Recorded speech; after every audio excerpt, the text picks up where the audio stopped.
Hey, what's up, you guys? This is Derek Collins with the Diverse Center, and I want to talk to you guys about building rapport. It is so important that you build rapport with your clients when you're providing court mandated services. Okay? I tell people all the time you want to have rules and systems in place. So we have a classroom rules form that we give to all of our clients so they know the rules. So we have a standard because you do not want a free for all, but at the same time, you do not want to be rigid. Okay? You want to be able to have a good relationship with your clients because you want them to feel comfortable talking with you when they mess up. All right? So excuse me, when they know that they relapse or they tested positive or with their probation officer done something they know they shouldn't have been doing, they could be upfront and tell you about that because they feel comfortable talking with you. If they're not comfortable talking with you, it's not going to be good. All right. Some of my uh, best moments being here and working in this industry is because I build such great rapport with my clients. Okay, because I believe in customer service first. All right, they do not have to come to me. They can go to anybody they want to. They can choose another provider down the street or around the corner. So one of my things that I focus on is making sure that my clients are happy and we provide good customer service. And I do not take them for granted just because they're court mandated, and that's important. Okay, because when you're doing this business, you do not want to take your clients for granted because word travels fast. Okay, and if you have a bad reputation, it's going to get back to the POs. It's going to get back to other providers. It's going to get back to other clients that may want your services. Hear something bad about you, and they're gonna be like, you know what? I'm not going to go there. I heard about them. You know, they crazy. What you want them to do is be like, you know what? I heard about them. I heard that they're outstanding. They give awesome groups. They give awesome classes. The instructor is down to earth. He's not judging me, and he treats me like a human being. That's what you want. If you can get that, you're good to go. Okay, I guarantee you'll be in business for a long time. So take this seriously. Also, know your stuff. There's so many people who do this work that don't know anything. I'm like, how are you going to teach somebody something and you don't know anything? The clients are bored. They know more than you, and they know it, and they're really upset because now they're paying you for this court mandated class and they're not getting anything from it. Okay? When I first started this business, I studied every single day and I still study every single day. I study business, I study finance, and you'd be surprised. Like a lot of clients want to learn this stuff.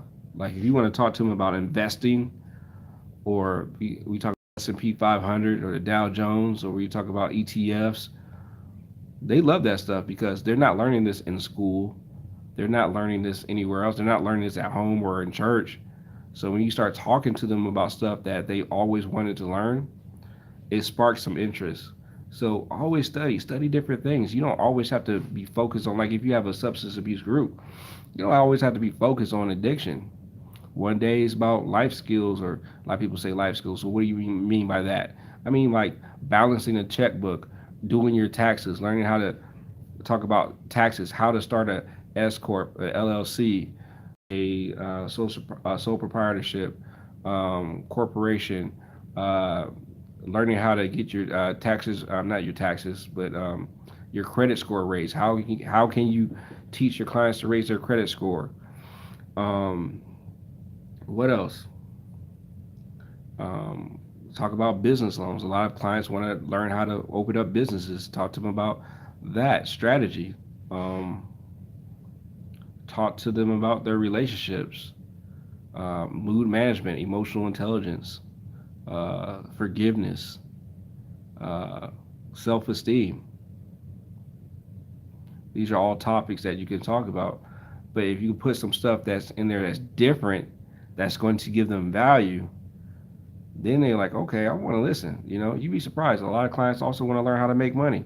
And if you could teach them some ways to make money, man, they're going to love you because you're like, okay, this is not too bad. I'm coming to this class, but I'm actually learning stuff, something that's going to help me with my relationships, personally, and my relationships professionally, and I could upgrade myself because, as you guys know, I tell my clients all the time, the world is changing, and now AI, robotics is coming into play, and we have to set our clients up for success to teach them. Like, hold on, you're gonna have to learn how to code. So you might get somebody to come in your office one day and teach them how to code or something. I don't know, some random day. Who knows? Expose them to something different. You'd be surprised what your clients can do if you expose them to something different and not just the same old, same old. Spice things up. I believe in shock and awe. I believe in edutainment. All right. And of course, there's days you're going to have to focus on the relapse prevention stuff or the anger management stuff or the shoplifting stuff. But if they've been in there for time, if they've been in there 24 weeks and, you know, or how much loss, not loss prevention, I almost said loss prevention. I'm thinking about shoplifting. How much relapse prevention are you going to talk about in those 24 weeks or 36 weeks or 17 weeks or 12 weeks? As a therapist, I get bored too, and have several offices talking about the same stuff. You're like, hold on, I need to spice it up for myself. All right. But I don't know why I'm talking about that because I'm supposed to be talking about rapport, but I think that's a part of rapport is by spicing things up. If they know that you're putting in effort into your groups and you're actually planning and not freestyling, because I've done that. I've come in and taught a group and not have anything planned and freestyle it. And we can do that after you've been doing this for 10 years, 15 years, 20 years. You have a whole bunch of lessons in your head so you know what to talk about. But at the same time, they also notice when you put a tremendous amount of effort into something. They know when you're pulling something out of your butt, and they also know when hold on, I'm gonna put some effort in this. I have a whole plan. I used to have this girl that used to work for me. Her name was oh my god, I just forgot her name. I just had a brain fart. Maybe I'll think of it later. But she worked for me, and man, she had some of the most amazing groups. I was like, man, how did you even think of that stuff? I mean, she had stuff that was like for kinesthetic learners, so people that want to learn by doing, visual learners, and she had stuff for auditory. I can't even say it. Auditory learners. Okay, and I was like, man, uh, how do you even think of that stuff? And the clients really loved her because it was always engaging. All right, it wasn't just a lecture or a facilitation where we're sharing thoughts. It was just something for everyone. You know, it was just like the audio, the visual, the kinesthetic stuff, and I think that was awesome. All right, so um, I was just like, I gotta get her to do a group or something because she was great. She was great. She was awesome.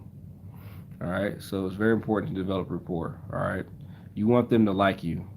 You know, people don't want to pay people that they don't like or feel comfortable talking to. If I hate you, the last thing I want to do is give you some money. All right. So if you're going to do court mandated treatment, if you're going to have court mandated classes, it's very important for you to develop rapport. Okay. Got it? All right. You guys have a good